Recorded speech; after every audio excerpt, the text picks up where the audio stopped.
गरीब मायका। मोहिनी के 3 बेटे थे। पति खूब अच्छा कमाता और बड़े घर के ऐश सब था मोहिनी के जीवन में। लेकिन एक चीज जो नहीं थी वो थी सुकून। मेरी बहन और मेरा भाई दोनों गरीब, लेकिन मैं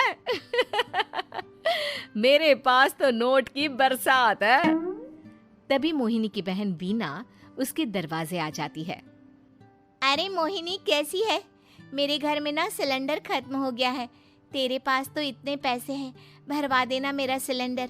पैसे जैसे ही आ जाएंगे मैं दे दूंगी। तभी मोहिनी का पति राकेश आ जाता है।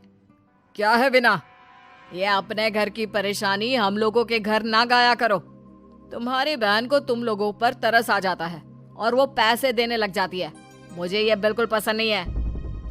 ओ जीजा जी, नहीं, मैं तो वो बस अच्छा, मैं चलती हूँ। वीना वहां से चली जाती है।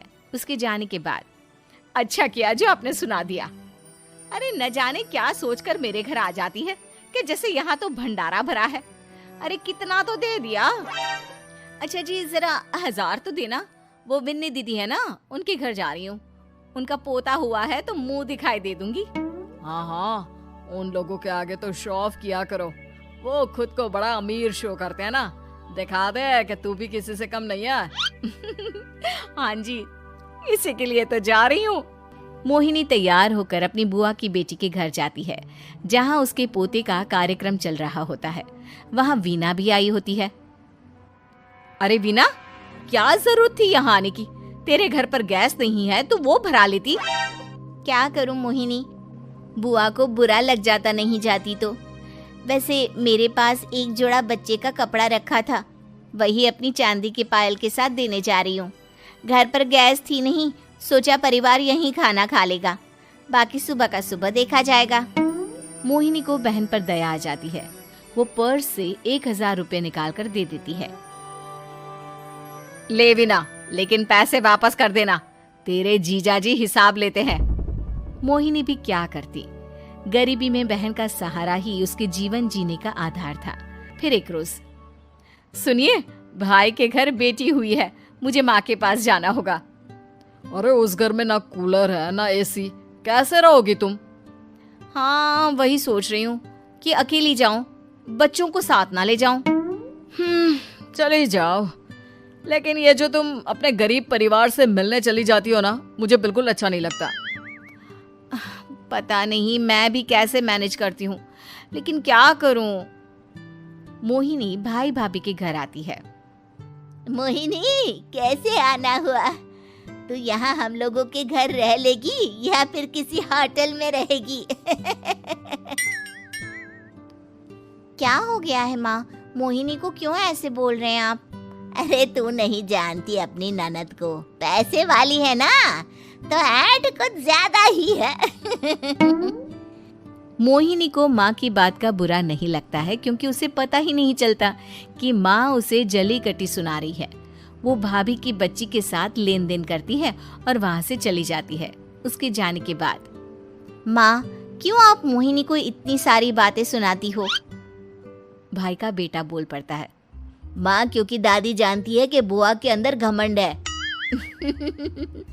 सही बोल रहा है मोहन। बहू भले तुझे ना दिखता हो, लेकिन मुझे और मोहन को दिखता है कि वो कितनी घमंडी है। मोहिनी मायके आती है, जहाँ गरीबी के कारण चीजें कम होती हैं। इस मोहन के बच्चे को काम पर लगा दो ना, किसी दुकान या किसी होटल में। बर्तन धो लिया करेगा, कम से कम 4 पैसे और आएंगे घर में। देख मोहिनी, माना तेरे पास पैसा है, लेकिन तेरे भाई के दिन इतने भी बुरे नहीं चल रहे कि वो अपने बच्चे की पढ़ाई रुकवाकर उससे बर्तन धुलवाए।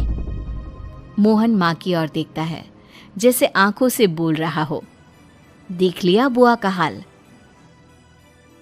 हाँ मोहिनी, बात तो सही है, लेकिन अभी मोहन को पढ़ना है। आखिर तुम भी तो अपने दोनों बेटों को पढ़ा रही हो ना। मेरे बेटों से कैसे कंपेयर कर सकती हैं आप? अरे वो तो कलेक्टर बनेंगे। हाँ, कल को वो मोहन को नौकरी में रख लेंगे, क्यों? मोहिनी कुछ दिन और रहकर चली जाती है। धीरे धीरे दिन बीतता है मोहन बड़ा होता है और कड़ी मेहनत से सफल भी हो जाता है।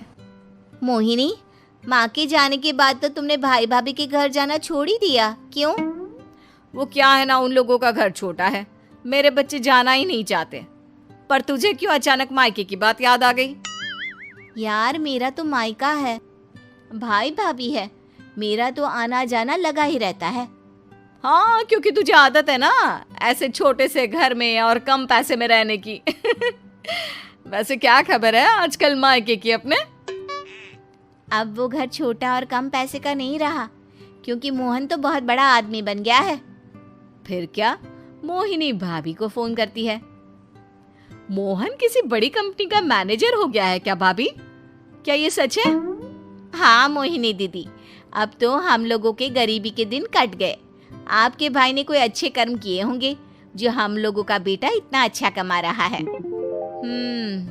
देख लो भाभी, पहले भी आपने कई गलतियां की थी, आप थोड़ा संभल कर चलना। भाभी को मोहिनी की बात समझ में नहीं आती कि वो क्या कहना चाहती है। फिर एक दिन वीना मोहिनी से कहती है, मोहिनी, हमारा भतीजा मोहन अच्छा कमा रहा है, क्यों ना मैं अपने बेटे की नौकरी के लिए उससे बात करूं? अरे बुआ का बेटा है, ये सोचकर मदद तो करेगा ना?